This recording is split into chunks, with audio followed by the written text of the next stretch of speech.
celebramos o quarto domingo do tempo da Quaresma, e esse domingo é chamado Domingo do Letare, que vem de uma palavra do latim, laetitia, que significa alegria, felicidade. E em que se assenta, em que se fundamenta essa felicidade? Na proximidade da celebração da Páscoa do Senhor. É claro que na quarta semana da Quaresma, a sua penitência foi se mostrando como de fato ela é. Ela foi de fato te levando para o deserto e percebeu que estava gritando em você. No entanto, essa alegria não pode ser pela penitência que vai terminar na Páscoa, mas pelo ressuscitado que iremos celebrar. Não pode ser um momento simplesmente de a gente perder um pouquinho de sofrimento, de dificuldade, mas eu tenho que entender a finalidade, o propósito da vida. Sabe que o que justifica e o que nos possibilita viver com sentido no mundo é saber para onde a gente está indo, para onde converge a nossa vida, porque aí sim nós vamos entender a importância do sacrifício, a importância de fazer escolhas corretas, a importância inclusive de aceitar as consequências das escolhas, porque é a finalidade, o motivo que nos ilumina. A grande questão, será que nós estamos com essa clareza de motivo? Porque a Quaresma não pode ser um intervalo entre excessos. Lembra aquela história que eu contava do seminarista que guardou o chocolate? A Quaresma inteira guardando lá, guardando. Ah, mas quando Jesus ressuscitou, inclusive você, viu, que está guardando, dá para as crianças carentes, faz alguma ação concreta, mas não fica guardando chocolate, pode comer o chocolate na Páscoa, mas não vai comer 18 ovos de Páscoa, aí não precisa. Então não pode ser um intervalo entre excessos, você não tem mudança, gente. Entenda uma coisa, Deus não precisa do meu e do seu sofrimento, da minha e da sua penitência, nós que precisamos para moderar nossos apetites e ver aquilo que é de Deus. E é interessante que na liturgia de hoje, logo na primeira leitura, nós vemos um Deus que Ele vai caminhando conosco, Ele nos comunica a sua providência, mas Ele espera que nós vivamos dos frutos do trabalho das nossas mãos. Por um tempo o Senhor deu maná para o povo. É interessante que a maná significa o que é isso, ou seja, era um alimento que não tinha muito sabor, não tinha, mas nutria o povo. Só que quando o povo chega na terra, Deus fala, não, vocês vão comer do fruto de vocês. Vocês vão comer da conquista que eu levei vocês a viverem, porque o Senhor espera que nós vivamos essa dignidade como filhos. Vamos ser sinceros. Olha, a pessoa pode viver sem esforço algum e recebendo das pessoas, mas tem um sentido de dignidade, que é você comer dos frutos das suas mãos, sim ou não? Não é diferente? A conquista por aquilo que você trabalhou, por aquilo que você empenhou. Eu acho muito legal quando a gente visita casal novo que estão preparando a casa e compra a casa, e cada coisa que é comprada ali é um tempo de conquista, é um momento, e a pessoa vai vivendo, porque vai reconhecendo os frutos a partir daquilo, e é isso que Deus quer. O projeto de Deus é que vivamos uma vida digna, uma vida feliz aqui, mas sempre com a perspectiva de eternidade, e sempre sabendo que o Pai, que é misericordioso, espera que também sejamos misericordiosos, mas que acima de tudo saibamos reconhecê-lo e saber onde nós estamos. É por isso que o evangelho de hoje, Lucas 15, uma das parábolas, se não a parábola mais conhecida, que é a do filho pródigo. Na verdade ela é uma parábola síntese, porque são 3 parábolas e ela sintetiza as 2 primeiras. Se você tiver curiosidade o que está acontecendo aqui, Jesus está comendo com os pecadores, o povo começa a estranhar, mas por que ele está fazendo refeição com os pecadores? Por que ele está andando com esse povo que a gente não gosta? E Jesus conta 3 parábolas. A primeira do versículo 4 ao 7, da ovelha perdida. A segunda do 8 ao 10, a da moeda perdida. Nós temos a ovelha que se perde fora e temos a moeda que se perde dentro. Quem se perde fora, de repente é a pessoa que sai da igreja, vai viver uma vida desenfreada, como foi também o caso do filho pródigo. Mas é possível nos perdermos dentro da igreja também, como somos, por exemplo, tal como esse filho mais velho, que não se alegra com o irmão que retorna de uma vida desenfreada. Quando perdemos a capacidade de nos alegrar com aqueles que se converteram, com aqueles que voltam para Deus. Olha que interessante, o filho vai, você imagina para um pai ouvir isso? Pai, me dá a herança. O que significa pegar a herança? Significa dizer para o pai, para mim você já morreu, para mim você não é mais nada. Eu quero a minha herança porque eu quero viver do jeito que eu acho que tem que ser. É isso que o filho faz. Ele mata o pai em vida. E quanto não acontece isso nos nossos dias hoje? Quanto que não acontece isso? Pais que são mortos no nosso coração em vida já. Triste demais isso. E o filho vai. E o que é curioso no texto bíblico, no grego, no original, no qual foi escrito, a palavra herança não é como nós interpretamos de maneira imediata, como um bem material, simplesmente como Porque quando fala de herança, nós lembramos uma parte do que o pai produziu, ele vai lá e entrega para o filho, assim que a gente imagina. Mas o termo grego usado é o termo chamado ousia, que na filosofia, sobretudo, indica essência, e portanto a dimensão mais íntima e própria do ser humano. E é tão curioso, quando fala que o pai entregou a herança, no grego traz a expressão tubion, e o pai deu a vida. Então o filho que vive uma vida desenfreada, ele não gasta um bem material, ele se gasta. Olha que interessante, quando nós nos distanciamos de Deus e vamos vivendo uma vida desenfreada, eu vou gastando a mim mesmo, eu vou deteriorando a mim mesmo, porque eu vou gastando o dom mais precioso que Deus me concedeu, que é a vida. E aqui está a ilusão que todos nós passamos uma vez ou outra na vida, que é entender que a felicidade, a realização está nessas coisas externas. Não estou dizendo que é errado você ter alegria com coisa externa. Vamos supor, o pai estava contando agora de quando começa a construção. É gostoso de trazer felicidade, sim ou não? Tem alguma coisa errada? Sim ou não? Claro que não. O problema é quando isso se torna finalidade. O problema é quando o carro novo se torna felicidade. O problema é quando eu penso somente nessa dimensão externa, porque é errado. Porque não vou encontrar realização ali. Você pode ter condição de fazer todas as coisas. A percepção das coisas é interna, isso que a gente esquece, gente. Tem pessoa que ela pode ter 1000 vezes mais do que ela tem, ela vai continuar insatisfeita. Porque ela não tem não consegue ser alegre e feliz com aquilo que tem. Então tem sempre mais, porque colocou a felicidade em algo que é transitório. E perceba que o filho pródigo estava nisso, ele foi e bagaçou, fez tudo que podia e queria, viveu de maneira desenfreada, enfim, viveu tudo que podia ser vivido, até que um momento ele cai em si e entende que aquilo não tinha felicidade. E que eu quero trabalhar com vocês 2 termos também do grego. O primeiro é o metanoia. Conversão nas Sagradas Escrituras, esse termo metanoia, que significa mudança de mentalidade. O que aconteceu com o filho pródigo? Sabe aquele momento, e nós passamos por isso, quando você percebe que você errou demais, e você tem aquele momento de choque de realidade, que você cai em si, você fala, está errado isso. Esse momento da vida que você se defronta com a sua vida, e você fala, do jeito que está eu não posso continuar. Eu não posso continuar com esses excessos, eu não posso continuar com essas atitudes. Aquele momento que você olha ao seu redor, você percebe que mesmo os relacionamentos que você tem alimentado, são relacionamentos que não têm consistência nenhuma. É um povo que está com você, não por aquilo que você é, mas por aquilo que você tem, pela sua utilidade, e não pelo seu significado. Quando a gente cai em si, normalmente para que chegue a isso, já veio amigo falar, já veio parente falar, e a gente não vai ouvir, até o momento em que a gente dá essa cabeçada e fala, não, a realidade não é essa, é desse jeito, e eu preciso mudar isso. E normalmente não é de uma hora para outra. Primeiro que é doloroso, vamos ser muito sinceros, gente, escutar a verdade é difícil, sim ou não? Dói, não dói? É por isso que o verdadeiro amigo não é nem o que está com você no momento triste ou no feliz. Olha, a gente interpreta muitas vezes que as verdadeiras amizades, elas aparecem nos momentos de dificuldade. Eu discordo um pouco, concordo em partes. É claro, os verdadeiros amigos, você não está bem, ele vai aparecer. Mas a coisa mais fácil é ajudar alguém que está machucado, necessitado. É ou não é?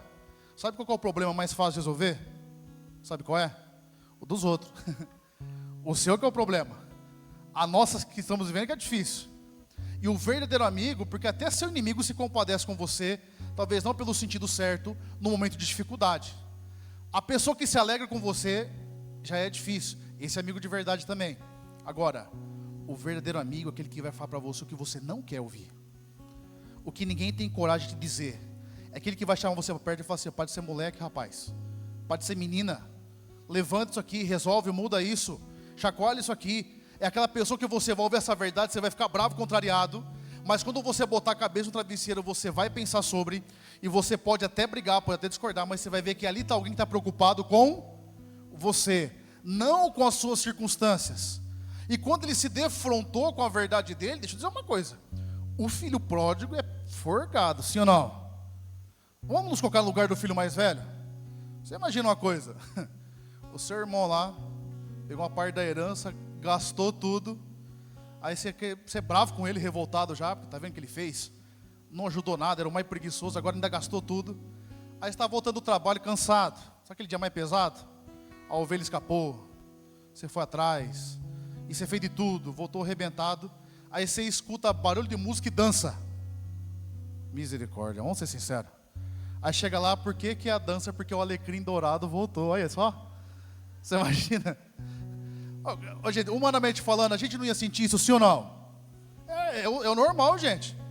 Porque o filho devia estar pensando assim, o mais velho, de dar uma surra nele.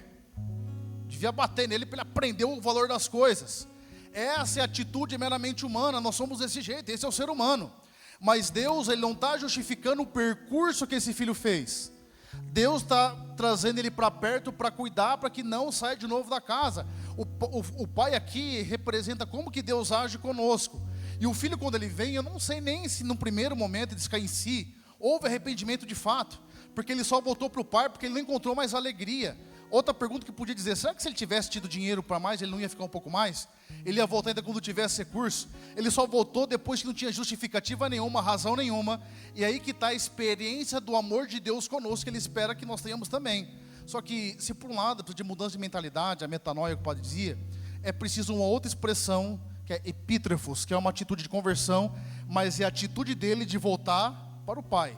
Então hoje nós somos chamados a tomar consciência de onde nós estamos. Olha para você hoje, olha onde você está, a sua caminhada. E quando eu falo onde você está, não é aqui porque eu estou te vendo, são as suas atitudes, a sua postura em relação à vida. Nós somos chamados a tomar consciência de onde estamos e através disso retornar. Mas deixa eu dizer, ninguém tem vontade de voltar normalmente, gente. Você pode até ter vontade, mas enquanto você tiver lenha para queimar, você vai queimar, porque em nossa cabeça, a gente entende de maneira errada que voltar para Deus, eu vou perder aquilo que me torna feliz e realizado. Tem pessoas que não vêm para Deus que não conseguem abandonar um relacionamento ruim. Não estou falando de casal não, estou falando de pessoas que têm um relacionamento perturbado aí. Tem pessoas que não conseguem voltar para Deus porque acham que a alegria está nessas amizades que ela virou dependência. Esses amigos de festa.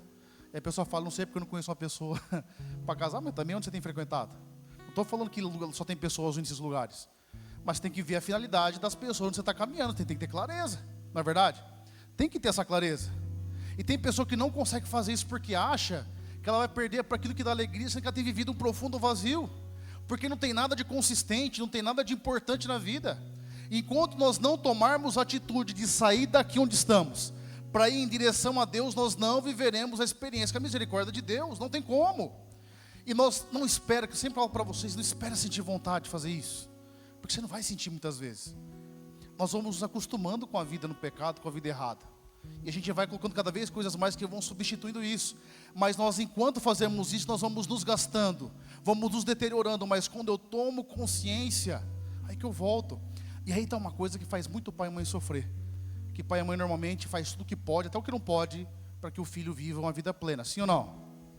E pai e mãe, gente, nunca erra porque quer errar. E para mim eu não vejo nem erro, porque é amor, na verdade.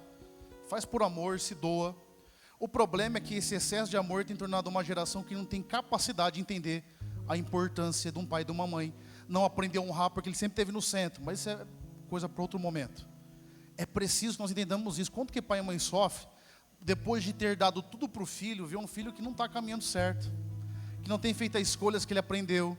Quanto pai e mãe trouxe o filho e cresceu aqui na igreja, dormia aqui na igreja, rezava, caminhava, e hoje não caminha mais. E quanto que a gente sofre, só que tem uma coisa que somente a pessoa pode fazer por ela. Nós não podemos fazer. Se você já teve na família, como eu já tive e tenho, pessoas que têm algum vício muito grave, você pode mostrar para a pessoa, ela pode estar bagaçada. Ela sempre vai ter uma justificativa para manter ali, porque ela não consegue reconhecer. E você não consegue fazer por ela aquilo que somente ela pode fazer. Há algo em nossa vida que somente eu e você podemos fazer. Mas enquanto eu não fizer, enquanto eu continuar arrumando desculpa, enquanto eu não entender que eu preciso voltar, não vai mudar nada. É uma atitude que eu preciso tomar. Gente, isso em tudo que a gente faz na vida. Eu preciso entender o que tem que ser feito e fazer independente do que eu estou sentindo. Você não vai sentir vontade, gente. O sentimento de impotência vai te visitar. Mas se você não olhar para Deus, entender que Ele é o sentido, não vai mudar as coisas. É por isso que a segunda leitura vai dizer, reconciliai-vos com Deus. E vai dizer, esse versículo que é muito famoso, 2 Coríntios 5,17, quem está em Cristo é uma nova criatura, tudo que era velho passou, eis que tudo se faz novo. Eis que Deus realiza em nós. Mas nós precisamos acessar essa promessa através de uma atitude que nós assumimos diante da vida. Por isso pensa como que está a sua quaresma. A sua quaresma tem te aproximado de Deus, ou tem sido simplesmente um tempo de escassez, que você vai vivendo de qualquer maneira? Como que está a sua vida, a nossa vida de fé? Como que está de maneira concreta a reconciliação que eu sou chamado a vivenciar? Quantas famílias que já não se conversam mais?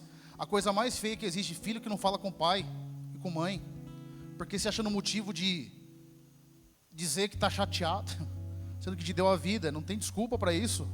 Essa reconciliação é importante.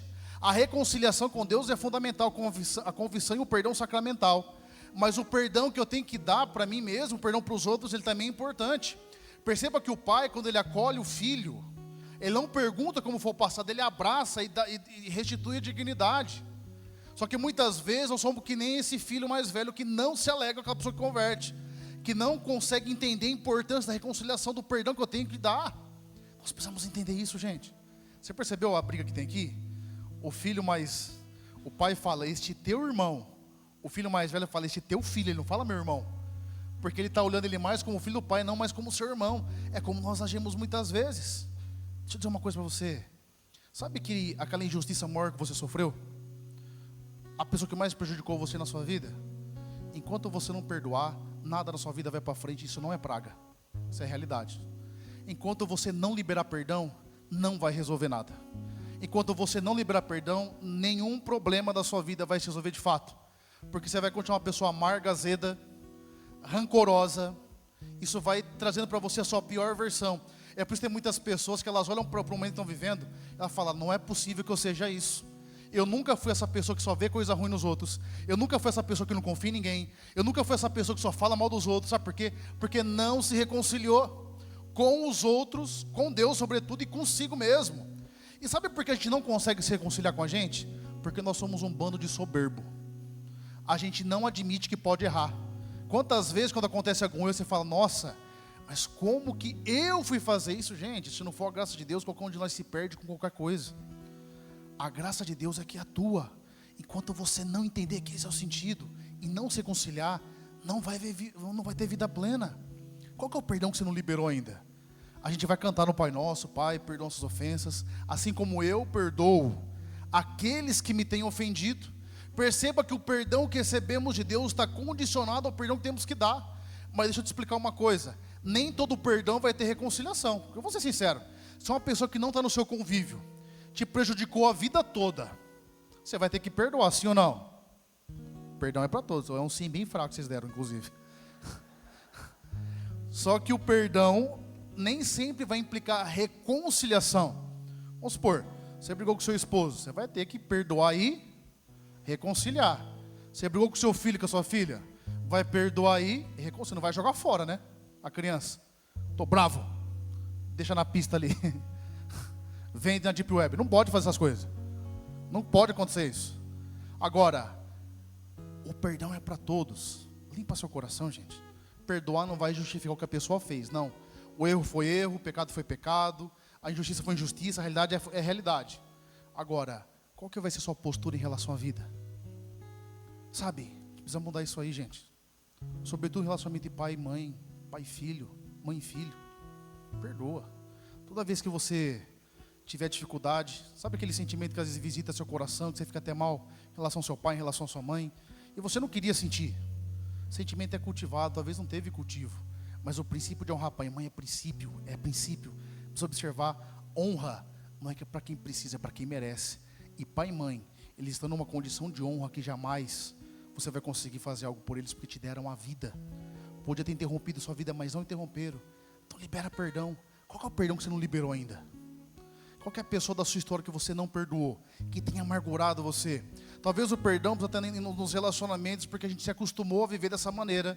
Mas sem o perdão, sem a reconciliação, não viveremos plenamente o que Deus espera de nós. Feche os seus olhos, baixe a sua cabeça e peça ao Senhor essa graça hoje. Peça a graça de ver esse perdão, essa reconciliação, esse amor misericordioso do Senhor sobre a sua vida, sobre a sua história, sobre o seu coração. Talvez quando se fala em perdão, talvez seu coração fique pesado, amargurado, talvez se sinta até mal inclusive. Mas não tenha medo de mexer nas suas feridas junto com Jesus. Ele vai trazer cura, Ele vai trazer transformação, Ele vai trazer libertação.